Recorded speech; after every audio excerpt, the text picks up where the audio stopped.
ईश्वर की लीला समझने में चूक तो नहीं कर रहे? हम ईश्वर की लीला को समझने में भूल करते हैं, फिर सोचते हैं कि ईश्वर है ही नहीं, सब कपोल कल्पनाएं हैं। ईश्वर की लीला पर संदेह है तो ये प्रेरक कथा अवश्य सुने, शायद संदेह बाकी न रहे। ईश्वर की कृपा एक शक्ति की तरह होती है, हर कोई उसे संभाल नहीं सकता, जैसे दौलत और ताकत को सभी नहीं संभाल पाते। इसीलिए भगवान को जिस पर कृपा करनी होती है, पहले उसे ठोक बजाकर तैयार करते हैं, इसके बाद होती है उनकी कृपा। यही है ईश्वर की लीला।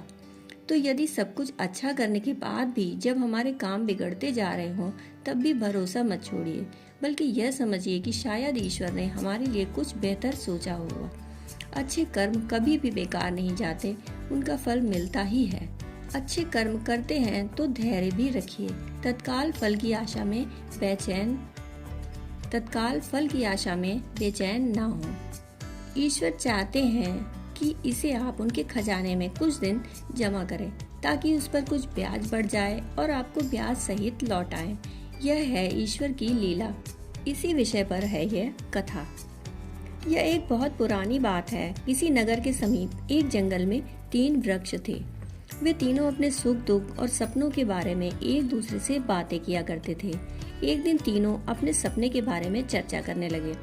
पहले वृक्ष ने कहा, मैं खजाना रखने वाला बड़ा संदूक बनना चाहता हूँ। मेरे भीतर हीरे जवाहरात और दुनिया की सबसे कीमती निधियाँ भरी जाएं।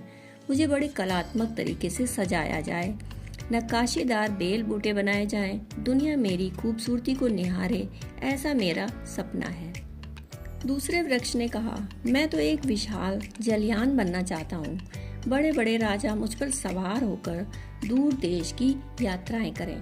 मैं अथाह समंदर में हिलोरे लूं, मेरे भीतर सभी सुरक्षित महसूस करें और मेरी शक्ति पर सबको भरोसा हो। मैं यही चाहता हूँ। अंत में तीसरे वृक्ष ने भी कहा, मैं तो इस जंगल का सबसे बड़ा और ऊंचा वृक्ष ही बना रहना चाहता हूँ।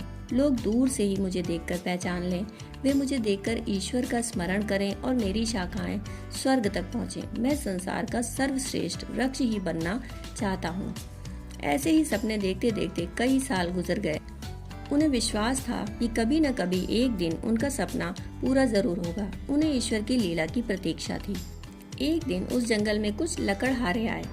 उनमें से जब एक ने पहले वृक्ष को देखा तो अपने साथियों से कहा, इस वृक्ष को देखो, इसे बढ़ई को बेचने पर बहुत पैसे मिलेंगे। पैसे के लिए वे पहले वृक्ष को काटने लगे। आश्चर्य की बात है, ईश्वर की लीला देखिए कि आरी चलाई जा रही है, फिर भी वह वृक्ष बड़ा खुश था। उसका तो जैसे सपना पूरा होने वाला था। उसने सुना कि उसे बढ़ई को बेचने के लिए काटा जा रहा है, तो उसे ना जाने क्यों ऐसा यकीन हो गया कि बढ़ई उससे खजाने का बक्सा ही बनाएगा। इसके बाद लकड़हारों ने दूसरे वृक्ष का मुआयना किया और आपस में चर्चा करके एक निष्कर्ष पर पहुंचे। लकड़हारों ने लीडर से कहा, यह वृक्ष भी लंबा और मजबूत है। मेरे ख्याल से ऐसे पेड़ जहाज के लिए सबसे अच्छे रहते हैं। इससे लंबा और मजबूत जहाज बनेगा। मैं इसे जहाज बनाने वालों को बेचूंगा, वहीं से अच्छे दाम मिलेंगे। दूसरा वृक्ष भी खुश था। ईश्वर की लीला देखिए, उसका चाह भी पूरा होने वाला था। अब लकड़हारे तीसरे वृक्ष के पास आए, मुआयना करने लगे। पर यह क्या, जहाँ दूसरे वृक्ष खुश थे वहीं उनका तीसरा मित्र तो भयभीत हो गया। वह दुखी इसलिए था क्योंकि वह जानता था कि अगर उसे काट दिया गया तो उसका सपना पूरा नहीं हो पाएगा। दल में से एक लकड़हारा बोला, इस वृक्ष से क्या बनेगा, कुछ समझ नहीं आ रहा। किसे बेचा जाए इसका निर्णय भी नहीं कर पा रहे। वैसे मुझे कोई खास चीज बनानी नहीं है, इसलिए इसे तो मैं ले लेता हूँ। बाद में तय करेंगे कि इसका क्या करना है। बहरहाल इसे आज काट तो लेते ही हैं, कौन बार बार आए। लकड़हारों ने तीसरे वृक्ष को भी काट डाला। ईश्वर की लीला देखिए, इसे काटा क्यों, इसका भी निर्णय नहीं हो सका। उसका क्या बनेगा इसका भी पता नहीं, लेकिन काटा गया।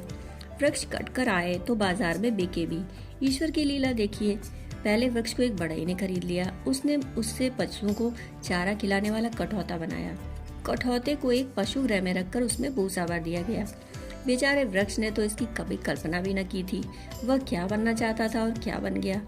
पर धैर्य रखिए, अभी कहानी खत्म नहीं हुई। ईश्वर की लीला अभी शेष है। वहीं दूसरे वृक्ष को काटकर बढ़ई ने उससे मछली पकड़ने वाली छोटी सी नौका बना ली।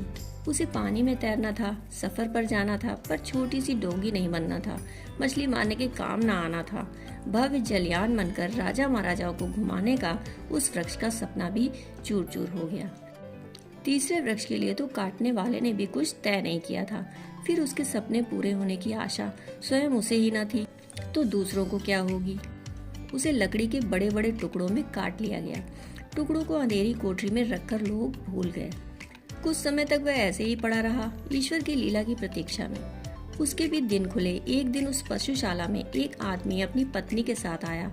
स्त्री ने वहाँ एक बच्चे को जन्म दिया। वे बच्चे को चारा खिलाने वाले कठौते में सुलाने लगे। कठौता अब पालने के काम आने लगा।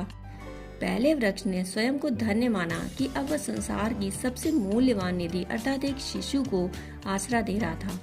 वह इस सौभाग्य पर भी गर्व कर रहा था।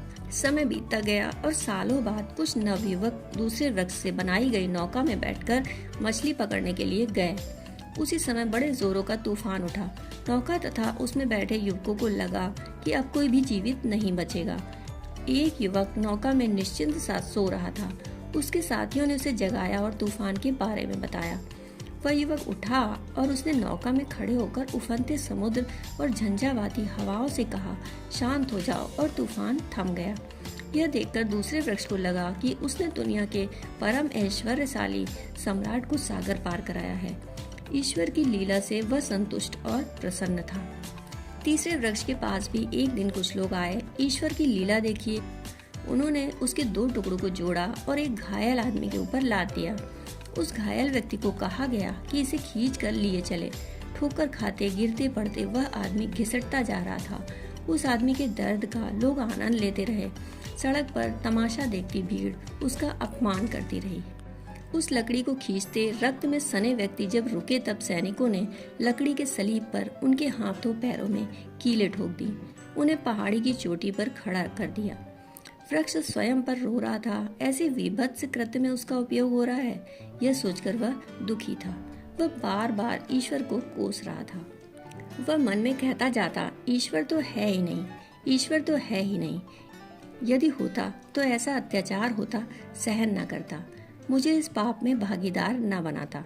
मैं कहाँ ईश्वर का अंश बनना चाहता था और कहाँ रक्त से सना हूँ। ईश्वर तो कहीं है ही नहीं, उसका कोई अस्तित्व नहीं। यह सब भ्रम है, झूठी बातें, कपोल कल्पनाएं, कुछ नहीं है ईश्वर। उसके सपने टूटे थे, इसलिए वह ईश्वर को कोस रहा था। जब हमारे सपने पूरे नहीं होते तो हम इसी तरह ईश्वर को कोसने लगते हैं। खैर, ईश्वर की लीला देखिए। 2 दिनों के बाद रविवार को तीसरे वृक्ष को बोध हुआ कि उसने क्या पाया। पहाड़ी पर वह स्वर्ग और ईश्वर के सबसे समीप पहुंच गया था, क्योंकि उससे बनी सूली पर ईसा मसीह को चढ़ाया गया था। यह कथा काल्पनिक ही है, ऐसा ही मान लेते हैं, पर 3 वृक्षों की इस कथा में बहुत बड़ा संदेश है, जिसे हम समझ लें तो जीवन के सोचने देखने का नजरिया ही बदल जाएगा। प्रत्येक वृक्ष को वह मिल गया जिसकी उसने ख्वाहिश की थी, लेकिन उस रूप में नहीं मिला जैसा वे चाहते थे। हम नहीं जानते कि ईश्वर ने हमारे लिए क्या सोचा है, या ईश्वर का मार्ग हमारा मार्ग है या नहीं, लेकिन उसका मार्ग ही सर्वश्रेष्ठ मार्ग है। यदि हम ईश्वर पर भरोसा रखते हुए सत्कर्म करते रहेंगे तो निश्चित रहिए, ना तो हमारा परिश्रम व्यर्थ जाने वाला है, ना ही त्याग। बेचैनी साधारण मनुष्य का लक्षण है, इसलिए वह बेचैनी में रहता है। ईश्वर के आगे हाथ जोड़कर जो प्रार्थना की, उसे पलक झपकते पूरा करा लेना चाहता है। ईश्वर को भी समय दीजिए। जैसे हम अपने बच्चे को बहुत प्यार करते हैं, उसने हमसे आज ही एक नई कार की जिद की। हम तैयार भी हैं, समर्थवान भी हैं, पर उस कार को घर तक ले आने में 2-3 दिन तो लगेंगे ही। जैसे हमें कई औपचारिकताएं करनी होती हैं, वैसे ही ईश्वर भी समय लेते हैं विचारने के लिए। आपके लिए क्या सही क्या गलत, ईश्वर की लीला का आनंद लीजिए। हमारे पूर्व जन्मों के कर्मों का हिसाब भी तो उन्हें ही करना है।